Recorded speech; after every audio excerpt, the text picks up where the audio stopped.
Hello, তোমরা কেমন আছো? আশা করি তোমরা সবাই ভালো আছো। আর আমি চলে এসেছি রাত্রির 11টা বাজে। তো গাইস, আমি বাড়িতে ছিলাম। দেখো, ইঁদুরের পায়খানা করেছে এখানে। তো ইঁদুরের পটি দেখে ঘৃণা করছে আমার প্রচন্ড, তাই ভাবছি একটুখানি মুছে দিই জায়গাটা। তো আশা করি তোমাদের খাওয়া দাওয়া হয়ে গেছে, আর আমার এখনো হয়নি। আমি এখন খাবার বানাতে যাচ্ছি। তো আমি একটু বেরিয়েছিলাম, যার জন্য আর কি দেরি হয়ে গেল অনেকটাই। খাবার হয়নি এখনো।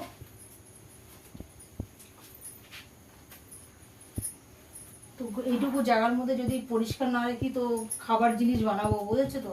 মানে এখানে বসতে হয়, এখানে বসে খেতে হবে, আর ঘৃণা করে প্রচন্ড।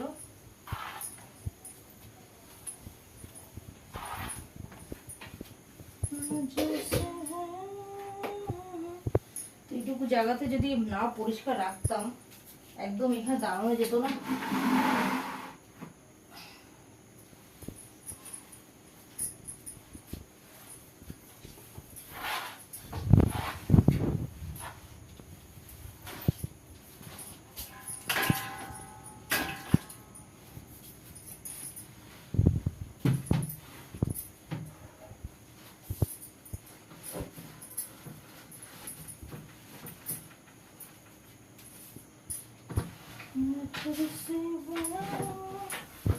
এগুলো একদম মোছাই হয় না তোমাদের, ধুলো পড়ে যাচ্ছে।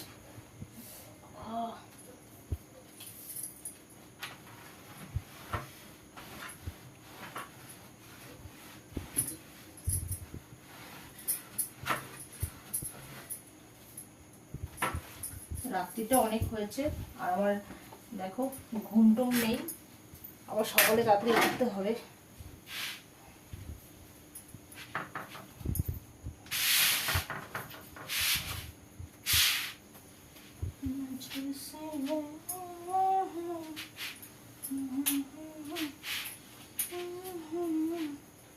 তো হয়ে গেছে আমার ফাইনালি, দেখো পরিষ্কার ঝকঝক করছে জায়গাটা।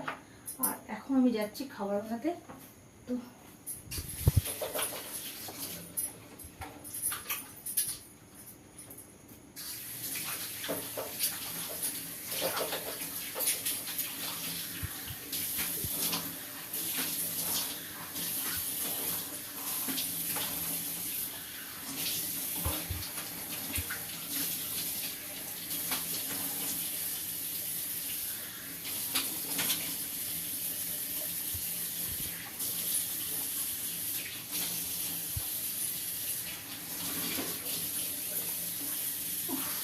শান্তি, প্রচন্ড গরম লাগছে।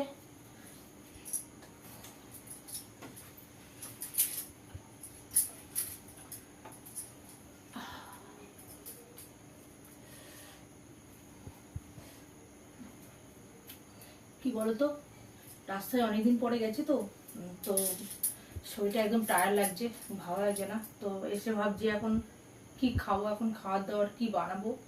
অনেকটা রাত্রিরও হয়ে গেল। আর এখন ভাবছি একটু আটা মাখা আছে ভেতরে, দুদিনকার আটা মাখা, মানে দুদিন আগে আটা মাখা ওটা।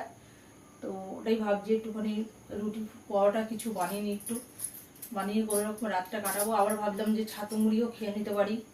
তো ভাবছি এখন কি করব, কনফিউশন প্রচণ্ড। ছাতু মুড়িটা খেয়ে নিলেও তাড়াতাড়ি হয়ে যেত। এখন চিন্তা করছি ওটাই কি করবো এখন, মানে এখনো চিন্তা করছি, বুঝতে পারছো? মানে রাত্রিরে